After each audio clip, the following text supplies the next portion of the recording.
The old house on the edge of town had stood abandoned for years, its paint peeling like sunburnt skin. Despite the rumors of ghosts and strange noises, three curious friends, Emma, Jack and Lily, decided to explore it one rainy afternoon. As they approached, the wind howled through broken windows, sounding eerily like whispers. Jack, always the joker, pretended to be scared, his exaggerated shivers making the others laugh. But when they reached the front door, it creaked open by itself, as if inviting them inside. Emma hesitated, her heart pounding, while Lily nudged her forward, saying it was just the wind. The air inside was thick with dust, each step leaving footprints on the grimy floor. Spider webs draped over the furniture like abandoned wedding veils, and the whole place smelled of mildew and forgotten memories. As they moved deeper into the house, they found a grand staircase that led to the second floor. Jack, trying to lighten the mood, suggested they race to the top, but Emma refused, feeling something ominous about the upstairs. Lily, always up for a challenge, took off, her laughter echoing through the empty halls. Jack followed, pretending to be a ghost, moaning dramatically as he ran after her. Emma shook her head, smiling despite her unease, and began to climb the stairs slowly. Halfway up, she froze when she heard a faint crying sound, like that of a child, coming from one of the rooms above. She called out to Jack and Lily, but they were too busy laughing to notice. Gathering her courage, Emma continued up the stairs, the crying growing louder with each step. When she reached the top, the sound stopped abruptly, replaced by an eerie silence. She stood in the dimly lit hallway, heart racing, trying to figure out which room the noise had come from. Suddenly, a door at the end of the hall creaked open, revealing a dark room beyond. Emma's breath caught in her throat as she slowly approached the open door, the floorboards creaking under her weight. Jack and Lily's laughter had died down, and the house seemed to hold its breath as Emma reached the doorway. Inside the room, she saw an old, dusty crib, and her blood ran cold. There was no child, but the blankets inside the crib were disturbed, as if someone had just been there. Emma backed away, her mind racing, but she tripped over something on the floor and fell, her scream piercing the silence. Jack and Lily rushed to her side, their faces pale with concern. "What happened?" Jack asked, helping her up, his voice trembling slightly. I heard a child crying," Emma stammered, pointing to the crib. "But there's no one here." Lily frowned, looking at the crib, and then back at Emma. "Maybe it was just the wind," she said, though she didn't sound convinced. Jack, trying to lighten the mood again, suggested they leave the room and explore the rest of the house. But as they turned to go, the door slammed shut behind them, and the temperature in the room plummeted. They huddled together, shivering, as an icy wind swirled around them, carrying faint whispers they couldn't quite make out. Emma felt tears sting her eyes, not just from fear, but from a deep sadness that seemed to seep into her bones. Lily reached for the door handle, but it wouldn't budge, as if something on the other side was holding it closed. Panic set in as they realized they were trapped. Jack pounded on the door, shouting for help, but his voice was swallowed by the oppressive silence of the house. The whispers grew louder, more insistent, and the sadness in the room deepened, wrapping around them like a suffocating blanket. Just when it seemed like they couldn't take it anymore, the door suddenly flew open, and they stumbled out into the hallway. The air outside the room was warmer, less oppressive, but the experience had shaken them all. They decided to leave the house, their earlier curiosity replaced by a desperate need to escape. As they made their way back down the stairs, they felt the eyes of the house on them, watching their every move. But when they reached the front door, it was stuck, as if the house had no intention of letting them go. Jack tried to force it open, but it wouldn't budge, and they realized with growing horror that they might be trapped forever. Then, as if in response to their fear, the door creaked open on its own, letting in a rush of cold, damp air from outside. They didn't hesitate, running out into the rain-soaked night, never looking back. But as they reached the safety of the street, Emma couldn't shake the feeling that the house wasn't done with them yet. And when she glanced back at the dark silhouette of the building, she thought she saw a figure standing in the upstairs window, watching them leave. The days following their visit to the abandoned house were tense, with each of them dealing with the experience in different ways. Jack tried to make light of it, joking about their haunted adventure whenever the subject came up. But his laughter didn't reach his eyes, and the jokes felt forced. Emma, on the other hand, couldn't stop thinking about the crib and the cries she had heard. She began to have nightmares, waking up in the middle of the night, with the sound of a child's sobs ringing in her ears. Lily, usually the most carefree of the group, was unusually quiet, her usual bubbly personality subdued. She avoided talking about the house, and when Emma brought it up, Lily quickly changed the subject. One day, as they sat in their favorite CAF, sipping on hot chocolate to ward off the autumn chill, Lily finally broke the silence. "We need to go back," she said, her voice barely above a whisper. Jack and Emma stared at her in shock. "Are you crazy?" Jack exclaimed, nearly spilling his drink. "That place is dangerous. We barely got out last time." Lily shook her head, her eyes serious. "I've been doing some research. There's something we need to do, something we need to find." Emma felt a cold shiver run down her spine. "What are you talking about?" Lily leaned in closer, lowering her voice. "The house used to belong to a family. The youngest daughter, Emily, died when she was just a baby. They say her spirit never left." Jack rolled his eyes. "Come on, Lily. You don't actually believe in ghosts, do you?" But Emma wasn't so sure. The sadness she had felt in the house, the crying she had heard, it all seemed to fit. "What do you think we need to do?" she asked quietly. Lily hesitated, then said, "I think we need to help her find peace. Maybe that's why the house let us in. Maybe she needs our help." Jack sighed, running a hand through his hair. "This is crazy, you know that, but if it means we won't have to deal with this anymore, I guess it's worth a shot." They decided to return to the house that weekend, despite the fear gnawing at their insides. This time, they went prepared, bringing flashlights, candles, and a bundle of sage that Lily had read was supposed to ward off spirits. The house loomed before them, even more ominous in the light of day. The front door was ajar, as if it had been expecting them. They exchanged nervous glances, then entered the house, the air inside heavy with an oppressive silence. As they walked through the halls, the floorboards creaked under their feet, and the familiar scent of mildew filled their nostrils.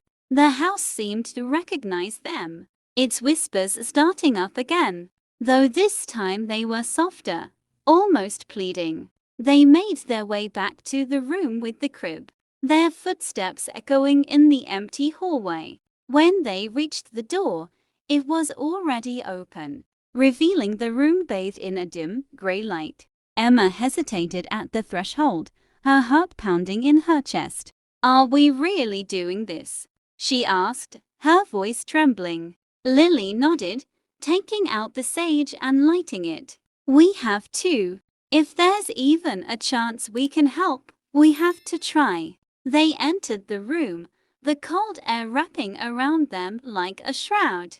Jack held up his flashlight, casting a shaky beam of light over the dusty furniture and the old crib.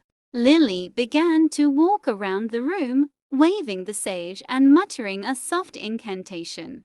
Emma stood by the crib, staring at the disturbed blankets, and imagining the tiny child who had once slept there. Suddenly, the room grew colder, and the whispers grew louder, more desperate.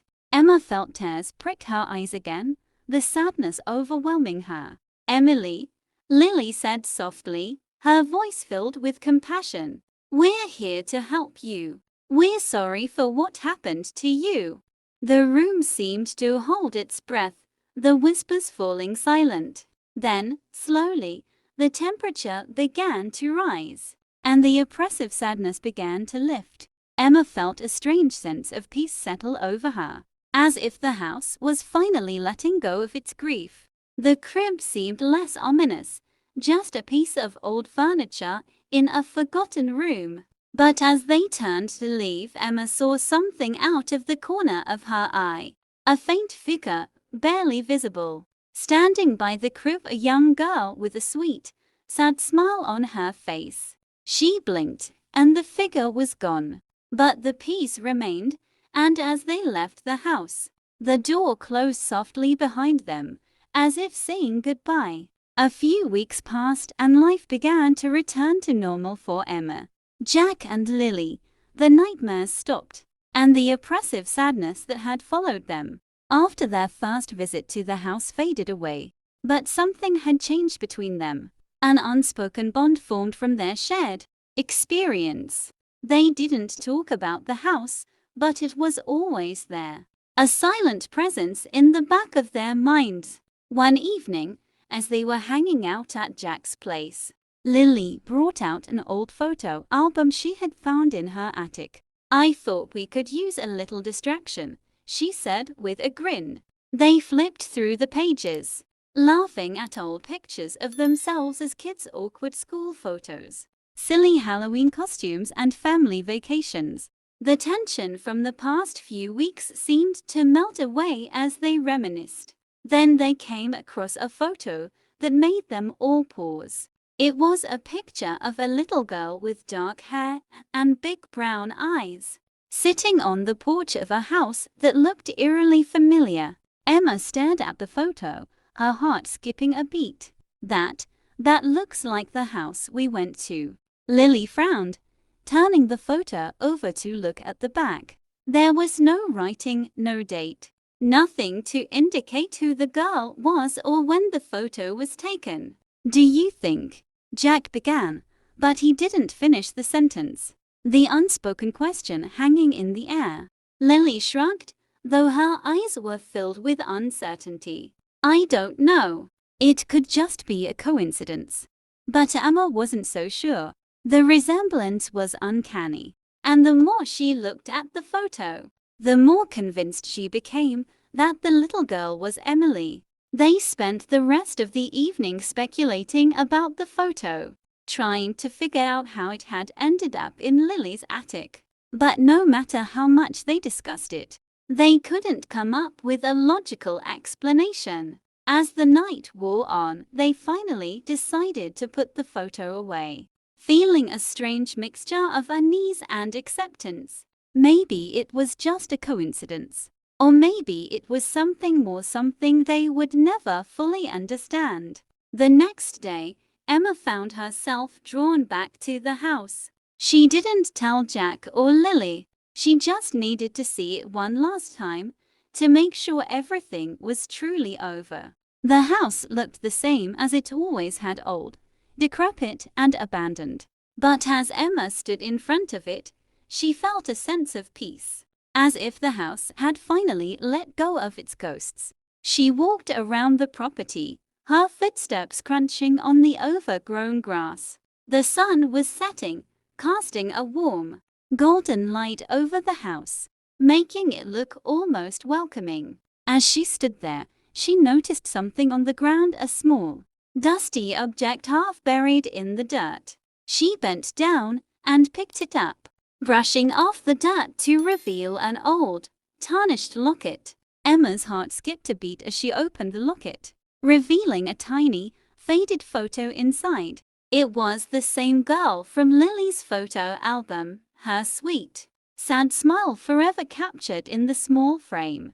Tears filled Emma's eyes as she realized what she was holding. The locket must have belonged to Emily, lost and forgotten in the dirt for all these years. She closed the locket gently, holding it to her chest. "I'm sorry," she whispered, her voice choked with emotion. "I'm sorry for what happened to you." The wind rustled through the trees, carrying with it the faint sound of a child's laughter, soft, joyful, and free. Emma smiled through her tears, knowing that Emily had finally found peace. She placed the locket back on the ground, right where she had found it, and stood up.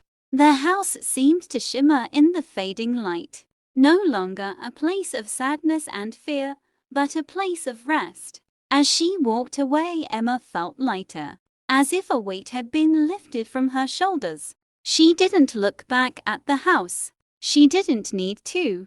She knew that Emily was finally at peace, and that was all that mattered. Time passed, and the memory of the abandoned house began to fade, becoming just another story in the lives of Emma, Jack, and Lily. They grew older, their lives taking them in different directions, but the bond they had formed during that strange time remained strong. Years later, on a crisp autumn day, they decided to reunite and visit their old town. It had been a long time since they had been together, and they were excited to catch up and reminisce about their childhood. They walked through the familiar streets, laughing and sharing stories, their voices carrying on the cool breeze. Eventually, they found themselves standing in front of the old house once more. It looked different now, still old and worn, but the atmosphere around it had changed. The house no longer seemed haunted. Instead, it felt like just another relic of the past, forgotten by time. They stood there for a moment, the memories of their adventure flooding back. Jack broke the silence with a grin. "Remember when I pretended to be a ghost? I thought I was so funny." Lily rolled her eyes, though she was smiling. "Yeah, and then you were the first one to freak out when the door slammed shut." Emma laughed, the sound light and free. "I think we all freaked out a little. But looking back, it wasn't so bad, was it?" They fell into a comfortable silence, each lost in their own thoughts. The house, once a source of fear and mystery, now held a special place in their hearts, an integral part of their story. As they turned to leave, Emma felt a sudden urge to check on the locket she had left behind all those years ago. She walked around to the spot where she had found it, her heart pounding with anticipation. To her surprise, the locket was gone. She searched the area, but there was no trace of it. A pang of sadness filled her, but it was quickly replaced by a sense of acceptance. Perhaps someone else had found the locket and taken it, or maybe the wind had carried it away. Whatever the case, Emma knew that it had served its purpose. Emily had found peace, and that was all that mattered. As they walked away from the house for the final time, Emma glanced back one last time.